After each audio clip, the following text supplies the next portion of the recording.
Hello students, welcome to EPG Pathshala.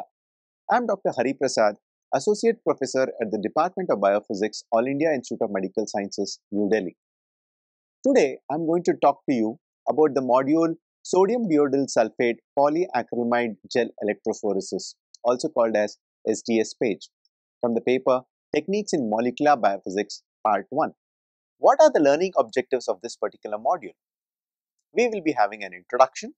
Then we'll talk about the protein fold and the role of SDS in SDS electrophoresis, SDS as a chemical entity, factors affecting protein stability and solubilization, polyacrylamide gel matrix, gel pores, structure and polymerization of the matrix, the do's and don'ts in SDS PAGE, discontinuous gel in SDS PAGE, Tris-Glycine-Chloride System of ions, techniques, that is the casting of the SDS gel, sample preparation and loading, visualization of the protein bands in SDS system, applications and molecular weight determination, advantages and disadvantages, and now we will start with the introduction. This particular technique, that is SDS PAGE, is widely used in the fields of biochemistry, forensic medicine, genetics and molecular biology. This particular lamellae system of SDS PAGE was first introduced in the 1970s. This has more than 2,27,000 citations as of today, with an annual average citations of more than 3,000. What is the fundamental basis of the resolution of proteins using this particular system? Molecules in an electric field move with a speed dependent on their charge, shape and size under the influence of electromotive force. When the charge distribution is the same, the molecules having higher molecular weight or size experience a more pronounced retardation in their migration, while smaller proteins migrate quickly through a particular matrix. A protein is a macromolecule consisting of a sequence of amino acids, each connected to the other by a bond called as a peptide bond. The protein consists of one or more polypeptide chains that are held together by a number of molecular interactions, resulting in several levels of organization. A functional protein therefore has a three-dimensional structure resulting from hydrogen bonding, hydrophobic interactions, salt bridges, van der Waals forces, and disulfide bonds. So therefore, for optimal separation during electrophoresis, what is required is that the secondary and the tertiary structure of the protein to be broken down. For this, we use sodium deodyl sulphate and a reducing agent such as beta-mercaptoethanol or dithiotritol. So SDS has an important role as a detergent in breaking down non-covalent interactions. It also coats the protein uniformly with a negative charge. Reducing agents such as beta-ME and dithiotritol cleave disulfide bonds. In addition, heating of the protein samples facilitates denaturation and unfolding process, allowing chemicals like the SDS and the reducing agents to interact with the protein. The end result is all the polypeptide chains in the sample become linearized and are uniformly charged to have a particular charge to mass ratio. Sodium deodyl sulphate is an anionic detergent having both a hydrophobic end, that is comprised of the deodyl group, and a hydrophilic end comprising of the sulphate group. It is therefore called as an amphipathic surfactant. The tertiary structure of most of the proteins that result from interactions are broken down by the SDS. The hydrophobic interactions are broken down by the hydrophobic end of the SDS by making interactions with the hydrophobic side chains of the amino acids, while the sulfate group on the SDS can disrupt hydrogen bonding in secondary protein structure by the same mechanism. Additionally, you also have the SDS, which coats the negative charge to the protein, and therefore the protein attains a net negative charge, due to which when an external field is applied to the gel in buffer, each protein molecule will flow towards the positive electrode. This allows the acrylamide matrix to separate the proteins based on size. The SDS covered negatively charged protein molecules move through the gel matrix. Smaller molecular weight proteins are able to navigate through the pores in the matrix more rapidly than those with a high molecular weight. Thus, proteins in the sample are separated by size and relative molecular weight irrespective of the charge. So, what are all the factors that affect protein stability and solubilization? Beta-mercaptoethanol or dithiotrietol disrupt the disulfide bonds that stabilize tertiary or quaternary structure of the proteins. Heating the protein sample facilitates denaturation, and the unfolding process allows chemicals such as SDS and DTT to interact with the proteins. The sodium deodyl sulfate solubilizes the protein by binding uniformly along their length to a level of 1.4 gram of SDS that binds to a gram of protein, giving it a very uniform electric pull. All the proteins in the sample are therefore linearized and are uniformly coated with a negative charge on their surface, and as a result, the charge to mass ratio of all the proteins are the same. We now try to understand about polyacrylamide gel matrix. The polyacrylamide gel matrix is used to separate proteins ranging from 5 kilodalton up to 200 kilodalton. What are the special features of the polyacrylamide gel matrix?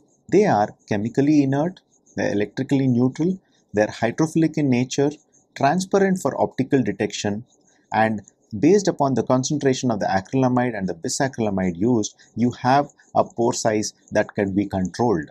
The size of the pores is determined by the concentration of the acrylamide and the linker bisacrylamide. We usually have a discontinuous sodium deodyl sulfate polyacrylamide gel electrophoresis by having two different gels.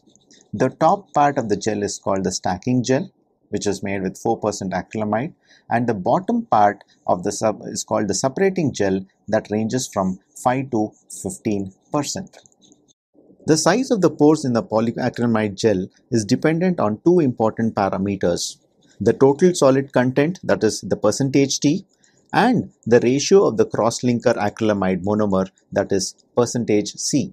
The total solid content is given by the formula, the sum of the acrylamide and bisacrylamide to the total volume in ml multiplied by 100. The percentage of the crosslinker is given by the amount of crosslinker in G divided by the total amount of acrylamide and bisacrylamide multiplied by 100. The acrylamide concentration and the range of molecular weights of the proteins that can be separated is shown in this particular table. The lower the molecular weight range, the higher is the recommended gel percent, and vice versa. The higher is the protein molecular weight range, lower will be the recommended gel percent. Electrophoresis of proteins take place on a porous matrix made up of repeating units of acrylamide, while N,N-methyl bisacrylamide acts as branching agent or the crosslinker. When a mixed solution of acrylamide and crosslinker monomers copolymerize into long chains that are covalently cross-linked, a polyacrylamide gel is formed. These gels are physically tougher than agarose gels, and the polymerization process is also more complex. The polymerization itself is a process that is initiated by a free radical catalyzed reaction. The most common source of free radicals is the quaternary amine NNNN tetramethyl ethylenediamine or TIMID as a catalyst, and ammonium persulfate as the initiator peroxide. Acrylamide polymerizes spontaneously in the absence of oxygen. So, the polymerization process involves complete removal of oxygen from the solution. Polymerization is more uniform if the mix is degassed to remove much of the dissolved oxygen by placing it under vacuum for 5 minutes or so before the polymerization. We initiate polymerization by adding freshly prepared ammonium persulfate to be mixed with timid. The amounts of each depend on the quality of the acrylamide used and should be determined in advance by trial and error. Do's and don'ts in SDS PAGE. Acrylamide is a very potent neurotoxin, so students should take care when they are handling it.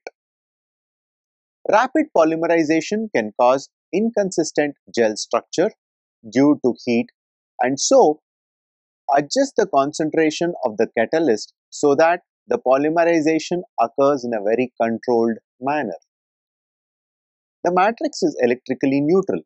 The presence of fixed charged groups can cause the flow of water towards one or the other electrode, and usually this being the cathode. This particular phenomena is called electroendosmosis and markedly decreases the resolution or the separation. Generally, APS and TEMID are used at approximately equimolar concentration in the range of 1 to 10 millimolar. SDS PAGE uses a discontinuous polyacrylamide gel as a support medium for the electrophoresis. It comprises of two types of gels. One is the stacking gel, which is in the upper part, and then you have a separating gel, which is in the lower part. The stacking gel helps to concentrate the protein samples into a very sharp zone, and the resolution of these proteins then take place on the separating gel. Tris-Glycine-Chloride System of ions.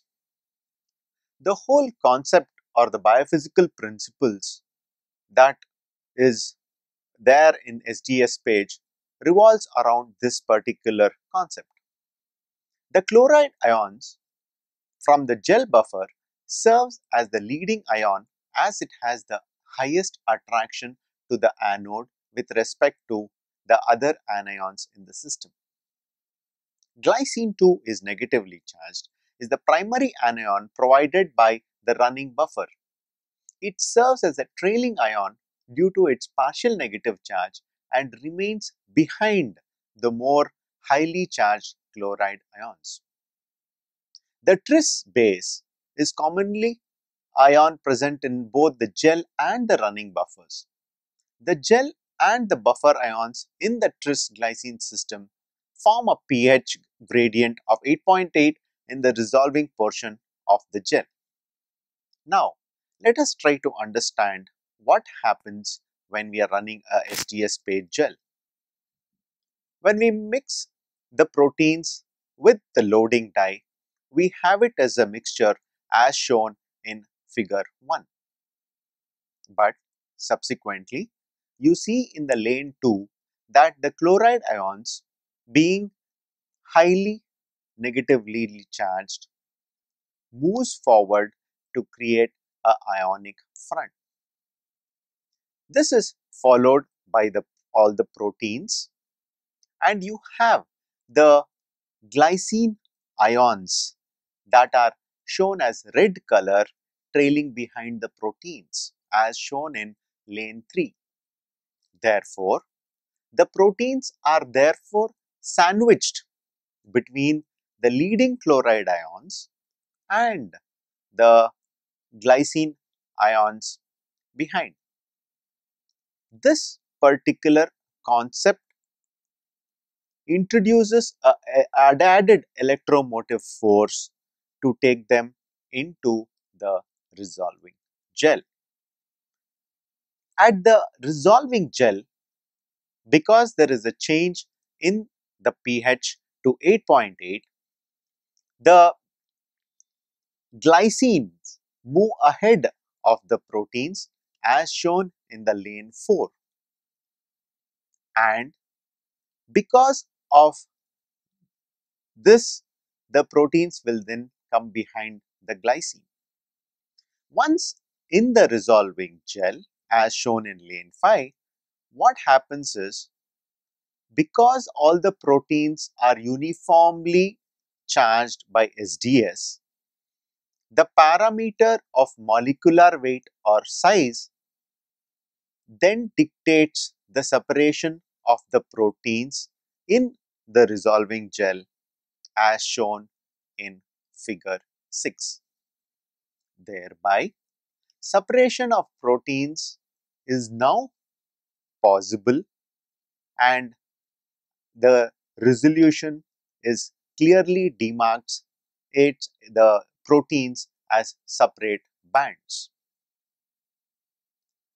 To give you a particular example, it is akin to boys running across a particular field. With the positive motive of running from one end of the ground to the other, small or little boys will be able to crisscross through all the adults and reach the other end. In much the similar way, in a matrix that is caused by the acrylamide, larger proteins tend to have a frictional drag and are retarded, whereas the smaller proteins crisscross between the sieves to reach the other end. We now discuss the steps that are involved in gel casting. We need to assemble the vertical slab gel apparatus using a 1 mm spacer, making sure that the plate is thoroughly cleaned and dried before use. We need to seal the glass plates on the side with agarose or have blockers. We need to pour the separating or the resolving gel mixture to a level of approximately 2.5 cm below the glass plate surface. Immediately after pouring the gel mix, it must be overlaid with water-saturated butanol to an additional height of 0.5 cm or so, and butanol becomes the top layer in this particular situation. Adding butanol to a single gel will drive the acrylamide mix down, raising the level in the others. So care must be taken to distribute the butanol equally among the gel surface. The purpose of butanol is to produce a smooth, completely level surface on top of the separating gel, so that the bands when formed are straight and uniform. Butanol holds very little water in solution, forming a very neat layer on the top, which is why we use it. Water would make an effective overlay but would mix the acrylamide solution, diluting it. In fact, butanol that we use is saturated with water so that it does not dry out the gel mix. Once this is done, the next stacking gel is poured on this particular separating gel. Immediately, we then insert a comb and allow the polymerization of the gel. Polymerization can be confirmed by taking some of the gel mix into a pipette and allowing it to stand. And we then check for the polymerization after 10 minutes or so. When the gel mix can no longer be expelled by squeezing the bulb, the separating gel is said to be set. It should not take more than 15 minutes for any of the gel mixes to polymerize. In SDS PAGE electrophoresis, a particular type of denaturing buffer is mixed with the protein. This particular buffer is called as the sample buffer.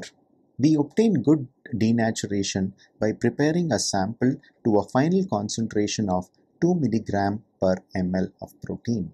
Sample buffer comprises of a 2x concentrate consisting of 2% SDS, 20% glycerol, 20 millimolar Tris-Glycine-Chloride of pH 6.8, 2 millimolar EDTA, 160 millimolar of DTT, or a 0.1 mg per ml of bromophenol blue dye. One prefers DTT to beta-mercaptoethanol because the latter has a much stronger unpleasant odor and doesn't denature our blood fractions very well. A pinch of bromophenol is added and serves as a tracking dye and is added at a concentration of 0.05 mg per ml. SDS, DTT and heat are responsible for the actual denaturation of the sample. SDS breaks up the 2 and 3-dimensional structure of the proteins and by adding negative charge to the amino acids. Therefore, the proteins are more or less straightened out and immediately rendered functionless. Some quaternary structure may remain due to disulfide bonding, and these particular disulfide bonds are removed using reducing agents such as DTT and beta-mercaptoethanol. DTT is a strong reducing agent. Its specific role in sample denaturation is to remove the last bit of tertiary and quaternary structure by reducing the disulfide bonds. EDTA is a preservative that chelates divalent cations and reduces the activity of proteolytic enzymes that require calcium and magnesium ions as cofactor, thereby preserving the proteins in the sample. The Tris acts as a buffer, which is very important since the stacking process is discontinuous. Electrophoresis requires a specific pH. Glycerol makes a sample more dense than the sample buffer. So the sample will remain in the bottom of the well rather than float out. The dye allows the investigator to track the process of electrophoresis. To completely denature the samples, we heat them in a steaming water bath for at least 10 minutes. After a SDS PAGE experiment, we then have to stain the gel in order to visualize the protein bands. The final outcome of the experiment is therefore dependent on the quality and the sensitivity of the dye that is used. There are many dyes that could be used for the experiment. They are Comasi blue, silver stain, colloidal Comasi, and Cipro ruby. Comasi blue is an anionic dye which binds non-specifically to proteins. The structure of this dye is mainly non-polar and it is used in methanol solution acidified with acetic acid. Proteins in the gel are fixed by acetic acid and simultaneously stained. The excess dye incorporated into the gel can be removed by using a destaining solution. The proteins are detected as blue bands on a clear background. As SDS is also anionic, it may interfere with the staining process. Therefore, large volume of staining solution, at least 10 times the volume of the gel, is ideally recommended. Comasi blue usually detects proteins in the range of 50 nanogram amount. Silver staining, on the other hand, is used when more sensitivity is required for detection and is usually 50 times more sensitive than the Comasi blue. Silver nitrate is reduced in the presence of proteins to give a brownish colored spot against white background. We then have a modification of Comasi called as colloidal Comasi, which uses ammonium sulphate to precipitate the proteins. In this particular technique, we get blue bands against a transparent white background. The sensitivity of the technique is 10 nanogram of protein. And finally, we have the supra ruby, which results in red bands against a black background and has sensitivity of 0.25 to 1 nanogram. SDS PAGE has a wide range of applications in protein chemistry and molecular biology. They are to establish the size of the different proteins in a sample having a variety of proteins as in cell culture or tissue lysate. Second, protein identification based on size that can be done using protein molecular weight markers. The purity of the sample can be established by checking if unwanted protein molecules are present in it or not. Identification of subunit characteristics of proteins can be done. That is, if the protein is multi-subunit, then denaturing conditions could break the disulfide linkages and render the two subunits separate where it can be visualized as distinct bands on the gel. In cloning and gene expression, SDS PAGE is used to establish whether the induction of gene has occurred and whether the recombinant protein is being overexpressed. Peptide mapping. In this process of peptide mapping, controlled cleavage of pure protein with small amounts of pure protease to generate peptides of characteristic reproducible sizes is done. These peptides are then separated on page to produce a fingerprint characteristic of the protein. Peptide mapping can be used to map cleavage sites in an unknown protein or for identification of an unknown protein based upon its fingerprinting identity with a previously tested sample. SDS PAGE can be used to analyze the relative amount of differentially expressed proteins in multiple samples. For this purpose, measuring the protein levels, intensities of specific bands corresponding to the proteins of interest are measured using commercially available software after a densitometric analysis. And lastly, and most important, is the quantification of the molecular weight using SDS PAGE. The relative migration or the mobility RF of a molecule in gel electrophoresis is determined by the free solution mobility along with the sieving action of the gel matrix.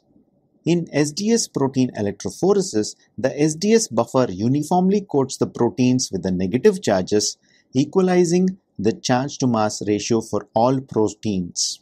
Ultimately, the relative migrations are determined only by the pore size of the gel whose sieving action is proportional to the molecular weight of the protein.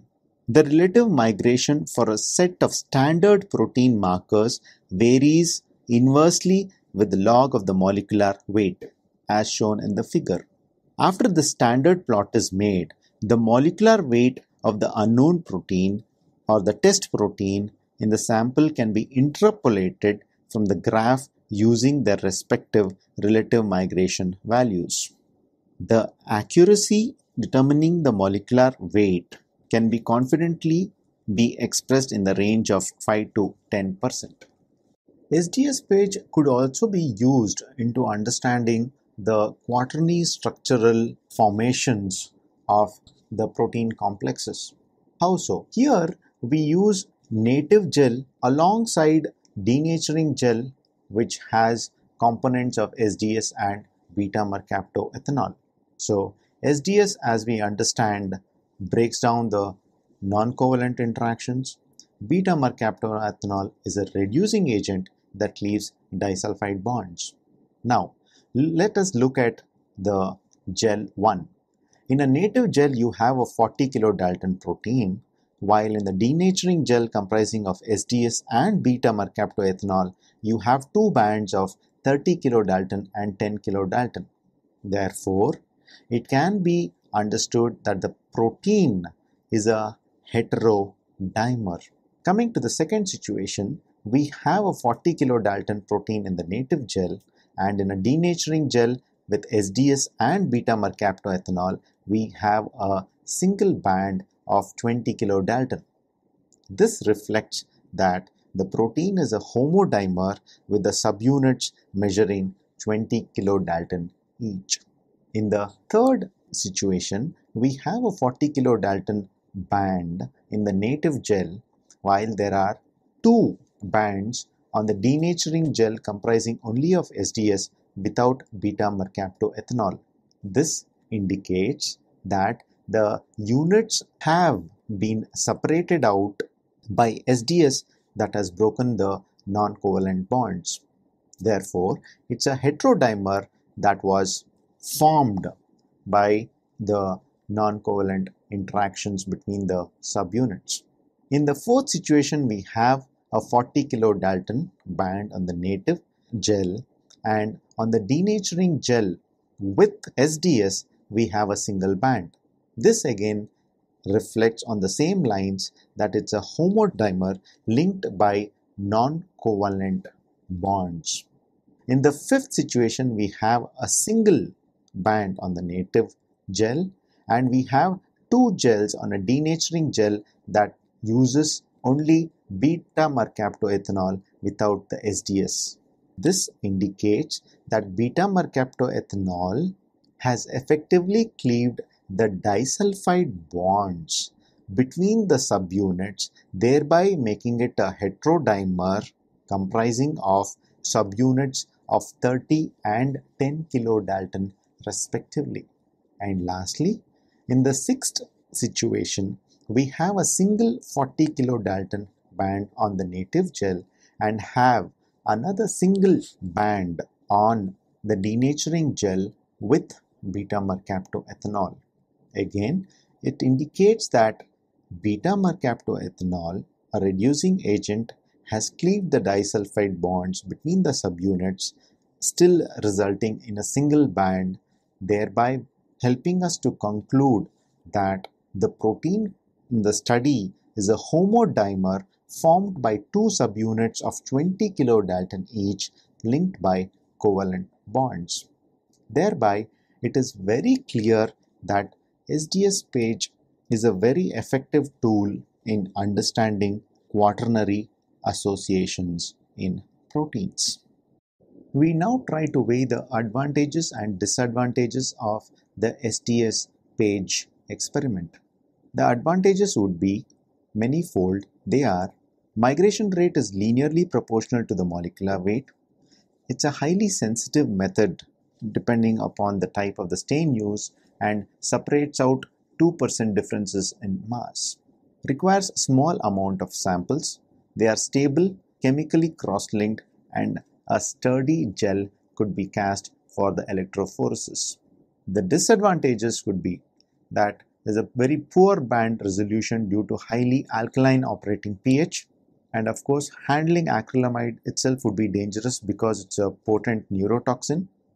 Gel preparation is cumbersome, difficult, and requires certain amount of time.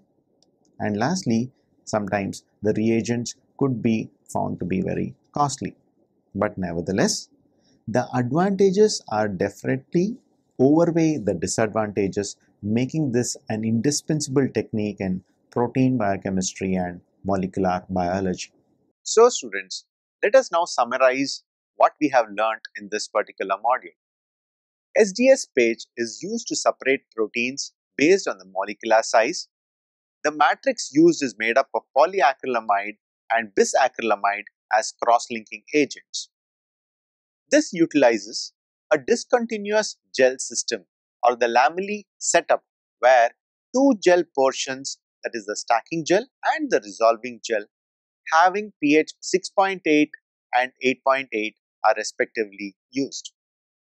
The stacking gel has a higher pore size as compared to the resolving gel, and this helps in concentrating the protein bands along with the chloride and the glycine system of electromotive force into a narrow zone.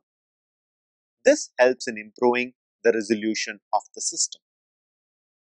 The running buffer is made up of glycine, which determines the migration of proteins as its movement is dependent on the pH of the environment in the gel. SDS is employed to coat the proteins, providing them with a very uniform negative charge and then removing out all the native charge that is otherwise existing on a particular protein. Beta-mercaptoethanol and DTT are used as reducing agents to cleave all the disulfide bonds that make up or stabilize the protein structure. Thank you so much.